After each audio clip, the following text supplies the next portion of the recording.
ನಮಸ್ಕಾರ ವೀಕ್ಷಕ ಬಂಧುಗಳೇ, ಮುಜರಾಯಿ ಇಲಾಖೆಗೆ ಒಳಪಡುವಂತ ಬನಶಂಕರಿ ದೇವಾಲಯದ 3 ಜನ ಸಹಾಯಕ ಅರ್ಚಕರ ನೇಮಕಾತಿಗೆ ಸಂಬಂಧಪಟ್ಟ ಹಾಗೆ ನ್ಯಾಯಾಲಯ ಮರು ಆದೇಶವನ್ನು ಮಾಡಿ ಮರು ಪ್ರಕ್ರಿಯೆಯನ್ನ ಮಾಡಿ ಕಾನೂನುಬದ್ಧವಾಗಿ 3 ಜನ ಅರ್ಚಕರನ್ನು ತಗೊಳ್ಬೇಕು ಅಂತೇಳಿ ಆದೇಶ ಹೊರಡಿಸಿತ್ತು. 6 ತಿಂಗಳ ಒಳಗೆ ಆಗಬೇಕು ಅನ್ನುವಂಥದ್ದನ್ನ ದೇವಾಲಯದ ಅಧಿಕಾರಿಗಳು ನ್ಯಾಯಾಲಯದ ಕಣ್ಣಿಗೆ ಮಣ್ಣೆಚ್ಚುವಂತ ಕೆಲಸ ಮಾತ್ರ ಅಲ್ಲ, ಇಲಾಖೆ ಅವರಿಗೆ ಗೊತ್ತಿಲ್ಲದ ಹಾಗೆ ಅಧಿಕಾರಿಗಳು ಎಲ್ಲರಿಗೂ ಹೂ ಅಂತ ಅನ್ನೋ ರೀತಿಯಲ್ಲಿ ಊರಿಸುವಂತ ಕೆಲಸ ಮಾಡ್ತಾ ವ್ಯವಸ್ಥೆಯ ದಾರಿ ತಪ್ಪಿಸ್ತಿದ್ದಾರೆ. ಈಗ ಕಳೆದ 1 ವಾರದ ಹಿಂದೆ ಪತ್ರಿಕೆಯಲ್ಲಿ ಪ್ರಕಟಣೆಯನ್ನು ಹೊರಡಿಸಿ ಆ ಪ್ರಕಟಣೆ ಯಾರಿಗೂ ಅರ್ಥವಾಗದ ರೀತಿಯಲ್ಲಿ ಮಾಡಿ ಯಾರು ಅರ್ಜಿ ಹಾಕಬಾರದು ಆ ರೀತಿಯಲ್ಲಿ ವಾಮ ಮಾರ್ಗದ ಹೆಜ್ಜೆಗಳನ್ನ ಇಟ್ಟು ಆ 3 ಜನ ಅರ್ಚಕರ ಪರವಾಗಿ ಶ್ರೀನಿವಾಸ ಮೂರ್ತಿಯವರು ನಿಂತಿದ್ದಾರೆ.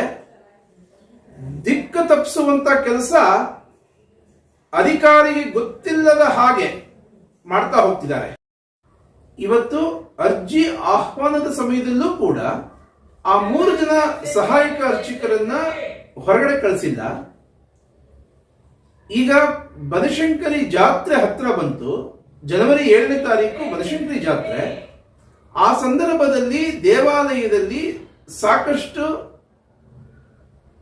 ಧಾನ್ಯಗಳು ಬರುತ್ತೆ, ಸೀರೆಗಳು ಬರುತ್ತೆ, ಬೇರೆ ಬೇರೆ ಭಕ್ತಾದಿಗಳಿಗೆ ಮನಸ್ಸಿಗೆ ಬಂದಂತಹ ಮನಸ್ಸಿಗೆ ತೋಚಿದಂತಹ ವಸ್ತುಗಳನ್ನ ದೇವಾಲಯದ ಅರ್ಚಕರುಗಳಿಗೆ ಕೊಡ್ತಾರೆ. ಮುಂದೆ ಏನಾಗುತ್ತೋ ಅನ್ನೋ ತರಾತುರಿಯಲ್ಲಿ ಹೈ ಸ್ಪೀಡ್ ಕಳ್ಳತನ ಮಾಡೋದಕ್ಕೆ ಶುರು ಮಾಡಿದ್ದಾರೆ 3 ಜನ ಅರ್ಚಕರು. ಇದೆಲ್ಲ ನೋಡ್ತಾ ನೋಡ್ತಾ ಕಣ್ಣಿಗೆ ಕಾಣ್ತಾ ಇದೆ ಅಧಿಕಾರಿಗಳಿಗೆ, ಆದ್ರೂ ಶಾಂತವಾಗಿದ್ದಾರೆ. ಕಾರಣ ಏನು? ಜಾತ್ರೆಯ ಸಮಯದಲ್ಲಿ ಒಂದಷ್ಟು ಹಣವನ್ನ ಮಾಡಿ ನಮ್ಮ ಜೇಬಿಗೂ ತುಂಬಿಸಬಹುದು ಅಂತ ಅನ್ನುವಂತ ಮಾನಸಿಕತೆ ಅಧಿಕಾರಿಗಳ ಮನಸ್ಸಿನಲ್ಲಿದೆ. ಆಯುಕ್ತರು ಈ ಸಮಾಧಾನ ಮಾಡೋದು, ನಾನು ಮಾತಾಡ್ತೀನಿ ಬಿಡಿ ಅಂತ ವೆಂಕಟೇಶ್ ಮೂರ್ತಿ ಸಮಾಧಾನ ಮಾಡಿ ಕಳಿಸೋದು, ಇದರಲ್ಲಿ ರಿಸಲ್ಟ್ ಸಿಗೋದಿಲ್ಲ. ಅವ್ರಿಗೆ ಅಧಿಕಾರಿಗಳನ್ನ ಕೂರಿಸಿ, ಏನ್ರಿ ದಿನ ಬೆಳಗಾದ್ರೂ ನಿಮ್ದು ಇಷ್ಟೆಲ್ಲ ಆಪಾದನೆಗಳು ಬರ್ತಾ ಇದೆ, ನಿಮ್ಗೆ ಕೆಲಸ ಮಾಡೋದಕ್ಕೆ ಇಷ್ಟ ಇದೆಯಾ ಇಲ್ವಾ? ನಿಮ್ಗೆ ಇಷ್ಟ ಇಲ್ಲ ಅಂತ ಅನ್ನೋದಾದ್ರೆ ರಿಸೈನ್ ಮಾಡಿಬಿಟ್ಟು ಮನೆಗೆ ಹೋಗಿ. ಉದಾಹರಣೆಗೆ ಕಳೆದ ಶ್ರೀನಿವಾಸ ಮೂರ್ತಿ ಅವ್ರದ್ದು ಇಲ್ಲಿ ಉಲ್ಲೇಖ ಮಾಡಬೇಕು. ಇಂಥ ಸಂದರ್ಭದಲ್ಲಿ ಕಳೆದ ಬನಶಂಕರಿ ಜಾತ್ರೆಯ ಸಮಯದಲ್ಲಿ ಅವರ ಮಗಳನ್ನ ಕರ್ಕೊಂಡ್ಬಂದು ಸಾಕಷ್ಟು ಅವ್ಯವಸ್ಥೆಗಳಾಗಿತ್ತು. ಅವರ ಮಗಳನ್ನು ಅಷ್ಟೇನೆ ಜಾತ್ರೆಯ ದುಂಬಿನಲ್ಲಿ ಬಂದು ಕೆಲವು ವ್ಯತ್ಯಾಸಗಳು ಮಾಡ್ತಿದ್ದಾರೆ. ಈ ಬಾರಿ ಹೆಜ್ಜೆಜ್ಜೆಗೂ ಹದ್ದಿನ ಕಂಡಿಡಬೇಕು ಶ್ರೀನಿವಾಸ ಮೂರ್ತಿ ಮತ್ತು ಶ್ರೀನಿವಾಸ ಮೂರ್ತಿಯ ಮಗಳ ದೃಷ್ಟಿಯಿಂದ. ಏಕೆಂದ್ರೆ ಗರ್ಭಗುಡಿಯಲ್ಲಿ ಪೂಜೆಯನ್ನ ಮಾಡಿ ಮನೆಗೆ ಹೋಗ್ಲಿ, ಆ ಕಚೇರಿಗೆ ಹೋಗೋದು, ಶ್ರೀನಿವಾಸ ಮೂರ್ತಿ ಕೂತಿರುವಂತ ಜಾಗದಲ್ಲಿ ಏನೋ ವ್ಯತ್ಯಾಸಗಳು ಮಾಡೋದು, ಇದು ಯಾವುದು ಆಗಬಾರದು. ನೌಕರರು ಅಷ್ಟೇ ಶ್ರೀನಿವಾಸ ಮೂರ್ತಿಯನ್ನ ಅವರ ಚಲನವಲನವನ್ನ ಪ್ರತಿಯೊಂದು ಗಮನಿಸಬೇಕು. ಅವರ ಮಗಳು ಬಂದು ಎಲ್ಲೆಲ್ಲಿ ಓಡಾಡ್ತಾರೆ ಪ್ರತಿಯೊಂದನ್ನು ಗಮನಿಸಬೇಕು. ಇದೆಲ್ಲ ಸಾಕಷ್ಟು ಅವ್ಯವಸ್ಥೆಗಳಿದೆ. ಇದೆಲ್ಲ ಒಬ್ಬ ಅಧಿಕಾರಿಗಳಾಗಿ ಈ ರೀತಿ ಎಳಿಸ್ಕೊಳ್ಳುವಂಥದ್ದು ನನಗೇನೋ ಬಹಳ ಅಭಾಸ ಅಂತ ಅನಿಸ್ತಾ ಇದೆ. ಮುಂದಿನ ಸಂಚಿಕೆಯಲ್ಲಿ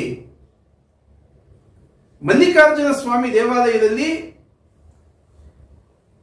ತೀರ್ಕೊಂಡಿರುವಂತಹ ವ್ಯಕ್ತಿಗಳ ಹೆಸರಲ್ಲಿ 6 ವರ್ಷಗಳ ಕಾಲ ಸ್ಯಾಲರಿಯನ್ನ ಅಧಿಕಾರಿಗಳು ತಗೊಂಡಿದ್ದಾರೆ.